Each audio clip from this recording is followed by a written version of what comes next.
Olá, nós estamos aqui mais uma vez com Rogéria Jeremec para tratarmos de um tema que estávamos conversando um pouco antes, achamos muito oportuno neste momento em que o Brasil está passando. Nós queríamos fazer um paralelo, depois de já termos tratado dos fundamentos do compliance, depois de já termos tratado dos elementos do compliance, de como seria interessante haver o compliance nas eleições. E acho que nem só nas eleições, não, Rogéria? Talvez pelo próprio poder público, né? Então eu queria que você falasse um pouquinho desse tema, Rogéria. Seja muito bem-vinda. Muito obrigada, sempre um prazer estar aqui, sempre um prazer poder falar desse tema que eu já falei várias vezes, é a paixão na minha vida, que é o compliance.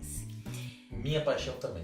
Que bom! Compliance dividimos a mesma paixão. Com certeza, ele vai mudar esse país. Eu acho também, acredito piamente nisso, eu falo e falo com sentimento mesmo, porque eu acredito.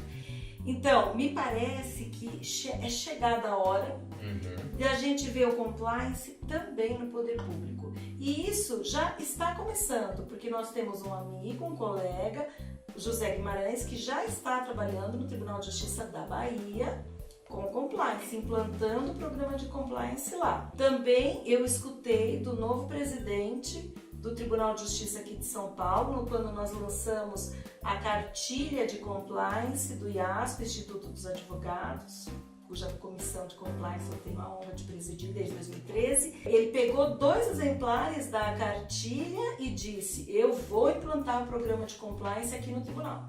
Então me parece que compliance cabe em qualquer lugar, na empresa pequena, na empresa grande e principalmente no poder público, porque a gente vê uma série de desmandos que ocorrem por conta exatamente de uma falta de controle, que o fato também da gente ter essa alternância de poder, que é muito saudável para a democracia, também faz com que as coisas não se perpetuem. Tem uma solução de continuidade, Exatamente, às vezes, no trabalho que vem sendo realizado. no que tange aos processos. Sim. E processo a gente tem que reconhecer, agora eu não vou ter bem certeza se foi Rudolf von Ehring, mas eu acredito que foi, que disse que a forma é inimiga do capricho e irmã gêmea da liberdade. E o que ele quer dizer com isso? Que quando você tem forma, você tem uma igualdade de procedimento para todos, independentemente de quem seja. É aquela questão que o próprio compliance faz de despersonificar e sim dar um atributo maior para a função. Quando você procedimenta uma função, se aquela pessoa não pode mais executá-la, outro virá, vai ler o procedimento, vai ler as regras e vai conseguir desempenhar aquele papel. Exatamente. Terceiro elemento do programa de compliance, que é o que eu adoto, que é o programa de compliance baseado nos 7 elementos, que são políticas e procedimentos. Você tem as políticas, os procedimentos, tudo escrito, independe de quem seja a pessoa, ela tem uma linha mestra, ela tem exatamente a conduta a ser seguida, o que é esperado dela. É muito interessante essas iniciativas das pessoas terem interesse em colocar o compliance no poder público. O que difere um pouco dessas leis que nós temos agora no Distrito Federal, nós temos em Pernambuco e no Rio de Janeiro. Espírito Santo. Espírito Santo agora também, ótimo. Que na verdade as leis elas querem que as pessoas que se relacionem com o poder público tenham compliance. A gente, pelo menos do que estávamos conversando, nós queremos que o poder público tenha o compliance. Né? E como você acha que poderia ser essa, inclusive nas eleições, né? Que qualquer empresa pode ter compliance e o Tribunal de Justiça ou qualquer setor público poderia fazer, acho que seguindo os elementos eles conseguiriam. Mas eu queria falar um pouco, por exemplo, assim, as pessoas que querem se candidatar, ano eleitoral, 2018, elas não deveriam ter uma proposta baseada nos elementos de compliance? Então, essa é uma ideia que você defende, eu achei fantástica, porque é plenamente possível. Só voltando ao ponto do governo, me parece que o governo tem a obrigação de dar o exemplo. Com certeza. E o que a gente vê hoje, ou pelo menos o que sai na mídia, é muito mais o exemplo do que não fazer, o exemplo contrário, porque aquilo que aparece muito mais é aquilo que não dá certo.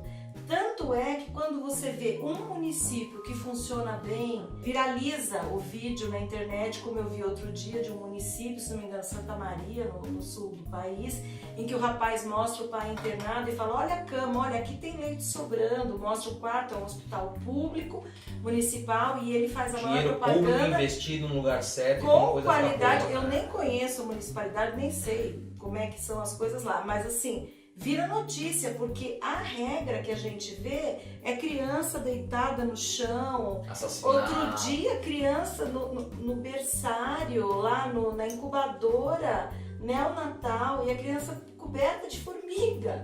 Um negócio assim, saiu na TV. O que a gente vê é uma série de desmandos, uma série de coisas equivocadas, erradas, criminosas, né? Porque isso que eu tô falando agora é até crime, né? Uma criança que é recém-nascida, já nasceu antes do prazo, tá lá. E então me parece que é perfeitamente possível, e acho que alguém que defenda essa ideia como candidato para valer, não essa é a questão.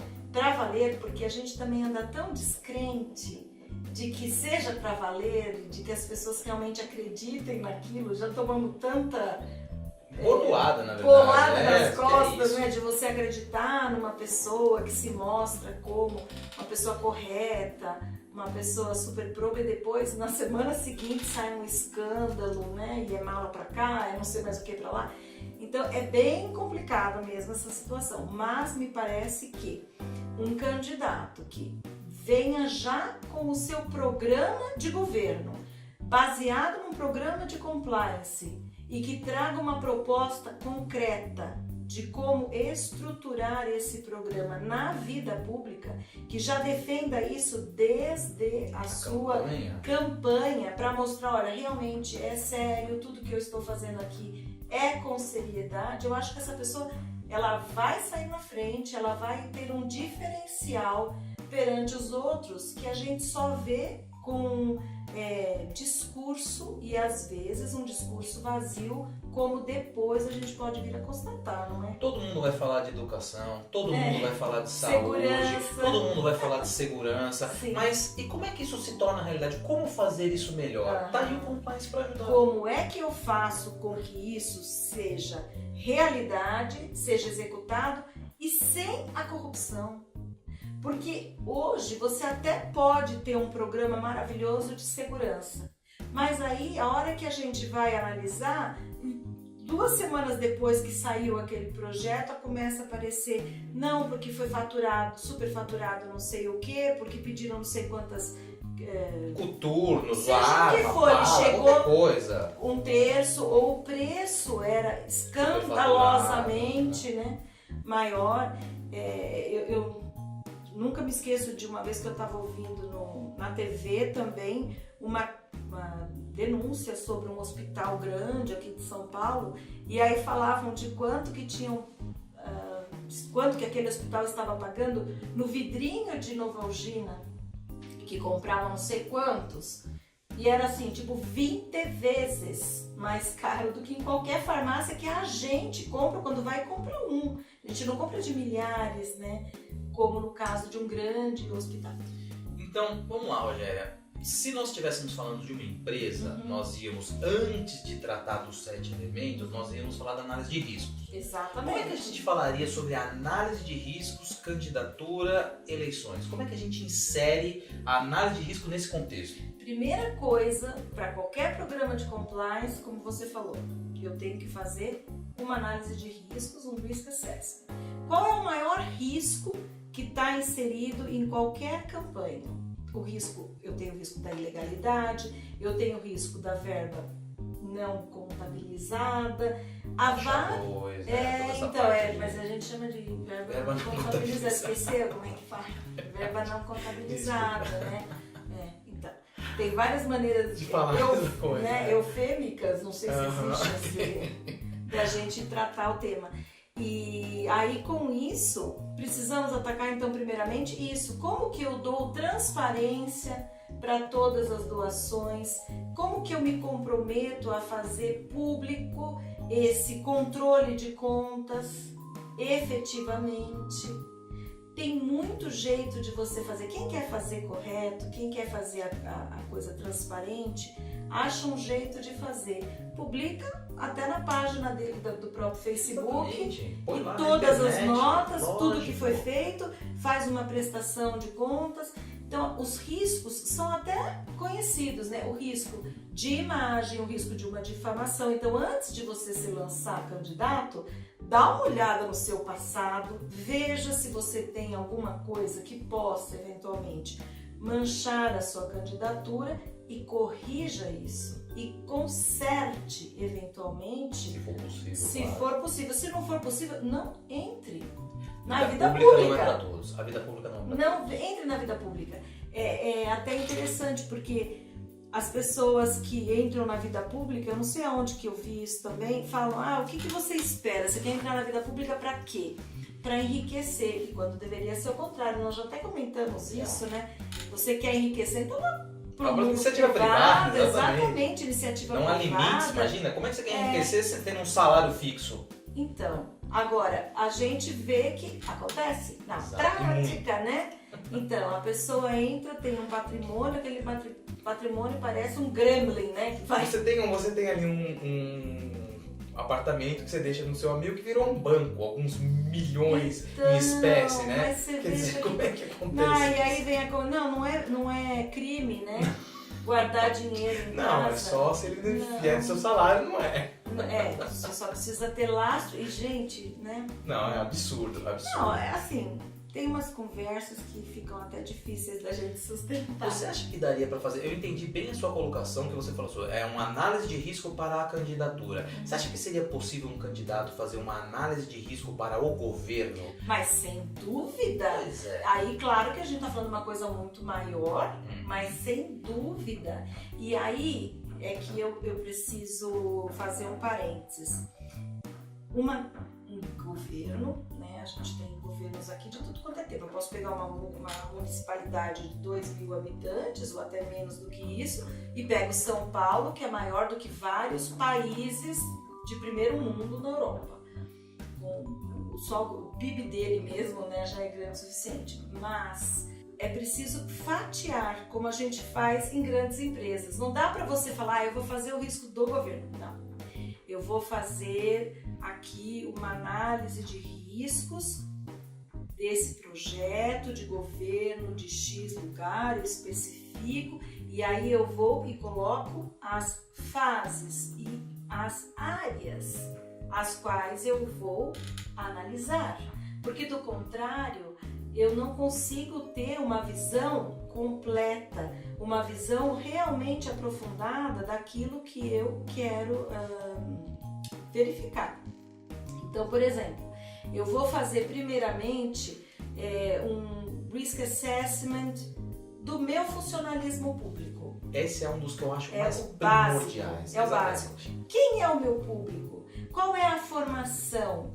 Qual é o background deles? Eu tenho gente trabalhando para mim que está condenada criminalmente. São pessoas de carreira técnica ou é um cabideiro de emprego que um monte de gente foi colocado em ações comissionadas e que nem aparecem para trabalhar? Não, bom, o fantasma então tá louco, né? O fantasma a gente tem que exorcizar, né? Tem que fazer mesmo uma limpa, porque aí é roubo, né? Como é que chama uma pessoa que né? retira uma coisa que não lhe pertence de outro que é o dono verdadeiro dela? Como é que você dá um nome para isso? Porque assim, o dono do dinheiro é o povo, né? Margaret Thatcher, não existe dinheiro público. O dinheiro público é meu, é o seu, é o de todos nós. Nós somos o povo. Então, se alguém vai lá e pega o meu dinheiro e vai embora e não fez nada para ganhar, eu estou sendo roubado. Com certeza. Isso é inadmissível. Então, a primeira coisa, eu preciso ver qual é a qualidade técnica daquele pessoal que eu tenho para trabalhar. Eu vou verificar qual é a formação, qual é o background, qual é o nível de experiência. E primeira coisa, o nepotismo não é aceitável, certo? Então a primeira coisa que eu tenho que fazer é isso. Agora, a pessoa precisa ter uma vontade política muito grande, porque você vai mexer com todos os padrinhos, afilhados de muitas pessoas. Com todo mundo, né? Todo mundo que tá lá. Mas eu sempre digo uma coisa, quando a gente fala todo mundo que tenha o rabo preso. Não é todo mundo. A maioria prestou concurso, foi lá na raça, estudou muitas vezes 2, 3 anos. Muitas vezes essa maioria não chega em cargos de comando, né? Que são reservados aos cabides. Essa é a questão, né? Talvez é realmente uma análise de risco de tentar encontrar aquelas pessoas técnicas que são de carreira, que conhecem o que faz o trabalho e talvez promovê-las, independente de quem venha pedir cargo, emprego. É que nem poderiam pedir nada pra ninguém, né? Agora, eu nem falo que essas pessoas não são alçadas a cargos mais altos, porque o que a gente viu na Petrobrasil, Mecânicos, para falar, né? Pra falar, né, da série aí da Netflix, que gente com 30 anos, né, de empresa e tendo um cargo de gestão e tá aí hoje condenada. Então, exatamente. Portanto, né, a justiça deu uma resposta para essa questão. Então, me parece que sim, pode ser que essas pessoas subam, mas nem digo que seja por cabide, mas por filiação partidária, político-partidária. Eu te apoio, mas você precisa me conseguir não sei quantos empregos lá naquele... Então, isso é uma realidade. Total. Por que tanta gente faz... Tanta gente que eu digo desse meio faz tanta questão de não, eu tenho esse poder em cima desse determinado feudo, né? Porque acabam sendo feudos, como a gente acaba constatando na prática. Então me parece isso, que primeiramente eu precisaria analisar e assim, precisaria ser alguém que tivesse muita força política, um apoio muito grande da população. E hoje nós estamos no momento oportuno para isso. Porque a população está inteira voltada para isso. Todo mundo quer a correção. Exatamente. E o funcionário público de carreira, honesto, que é a maioria, como eu te disse, quer também. Isso é no funcionalismo público, isso é na empresa privada. A pessoa que acorda de manhã, toma banho e vai trabalhar para fazer um bom trabalho, ela tem ojeriza, asco de ver que a pessoa ao lado está se dando bem, fazendo coisa errada, ou não fazendo nada. É revoltante. E a gente percebe isso como? Nos canais de denúncia. Porque é no canal de denúncia que a pessoa pode, valendo-se do anonimato, falar, olha, eu acho que tem coisa errada ali. A gente vai falar isso daqui a pouco, mas já imaginou um canal de denúncia pra valer, bem divulgado dentro de um órgão público? Uhum. Já imaginou o que não ia aparecer? Então, eu acho que tem que ter, né? Tem que ter e tem que ser público. A denúncia não só pra quem tá no... Exatamente. Porque eu tenho que saber que existe uma denúncia, tem que ser pública. Agora, você vai dizer pra mim uma coisa que eu vou respeitar. E a denúncia falsa, fraudulenta. Porque pode acontecer. Claro, inclusive acontece por vingança. No meio privado, por que não aconteceria no público? Você imagina, né, uma pessoa que vá com essa vontade de fazer o certo, como nós estamos defendendo aqui, o e que vai começar a ter no canal de denúncia. Exatamente. Então, o que acontece? Essa pessoa, primeiro, ela vai ter que ser um exemplo de conduta, né? Tom é de top verdadeiramente. Aí, enquanto você está no poder público, você é uma figura pública, não dá para fazer nada errado. Não dá para dirigir sem carteira, não dá para dirigir depois de tomar uma cervejinha. A gente não bebe e dirige, não é? A gente não bebe e dirige. Eu faço happy hour, eu bebo água com gás. Ou então limão, se bebe um táxi, um Uber, alguma seja coisa, que for. Mas como eu moro longe, pra mim fica mais complicado, né? Então eu acabo resolvendo assim, eu não bebo. Acabou. Eu bebo suco, eu bebo água, eu bebo refrigerante e tá bom. Até porque, como que eu vou olhar pra cara dos meus 2 filhos de 15 anos? Eu vou falar, a mamãe fez... Não posso, porque eu tenho que ser o Tona de top dentro de casa também. Se eu falo para não fazer, eu tenho que dar o exemplo de não fazer. Eu falo, a gente em casa tem um ótimo exemplo de como é o correto e como fazer correto e como não fazer correto. Você em casa, se você fala para o seu filho, não pode mentir. É muito feio mentir. E aí o seu filho vê você ao telefone falando com o seu chefe. Ai, sabe, hoje eu não tô me sentindo bem. Pronto. Acabou, né? Acabou. Ah, você vai falar pra não mentir? Tchau. Eu tô vendo aqui. Na verdade é que você quer ficar na praia, porque a praia tá boa, não quero subir hoje, eu quero ficar mais um dia. Ou seja lá por que motivo for, porque eu quero assistir o jogo final do Federer com o Nadal, seja lá o que for. Não é? Você tá dando exemplo. A mesma coisa numa empresa, a mesma coisa no governo.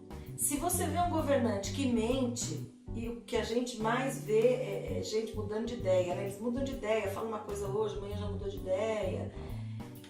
É muito complicado isso, porque é o toma de toque. Você está passando para todos aqueles que estão abaixo de você, que é o número 1 da linha de comando, um recado muito bem dado, muito claro. Esse ano nós teremos eleições para o Executivo e para o Legislativo. Você não acha que também, porque até agora a gente está falando de cargos, nós estamos pensando no Executivo. No Legislativo.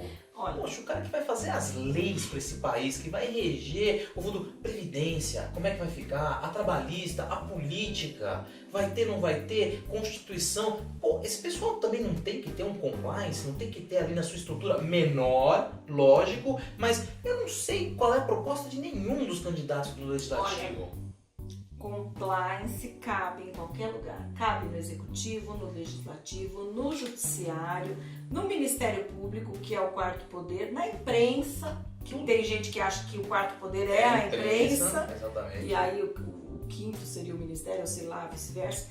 Então, cabe em qualquer lugar, sem dúvida alguma, sem dúvida, em tudo. Se a gente pegar cada um dos elementos, a gente consegue fazer um programa de compliance para cada setor, para cada segmento, para cada linha de atuação. Eu consigo colocar programa de compliance na segurança pública, programa de compliance na saúde pública, estabelecendo critérios para tudo que você for estabelecer, critério para ocupar os cargos, critério para como é que eu vou selecionar os meus prestadores de serviço, porque aí existe um grande problema. Exato. Esse é um ponto focal que também eu quero falar mais na frente, detidamente sobre isso.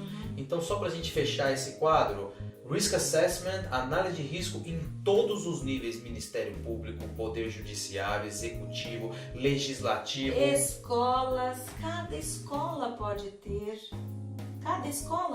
o seu programa de compliance, que ficaria a cargo do diretor. O diretor seria o Chief Compliance Officer, ou ele nomearia alguém que reportaria para ele e seria responsável pelo compliance. Qualquer escritório de advocacia, o que eu acho interessante é que muitas vezes o escritório de advocacia vende o serviço, mas ele mesmo não tem. Como é que faz? Fica muito esquisito, muito, né? Porque assim, walk the talk, né? Eu falo, mas não faço o que eu faço. É muito, muito estranho, no mínimo esquisito, né? Maravilha. Então, no próximo bloco, vamos entrar nos elementos Perfeito. e nas eleições. Sim, Tá bom? Maravilha. Tá iComply, aprimorando pessoas, fortalecendo empresas.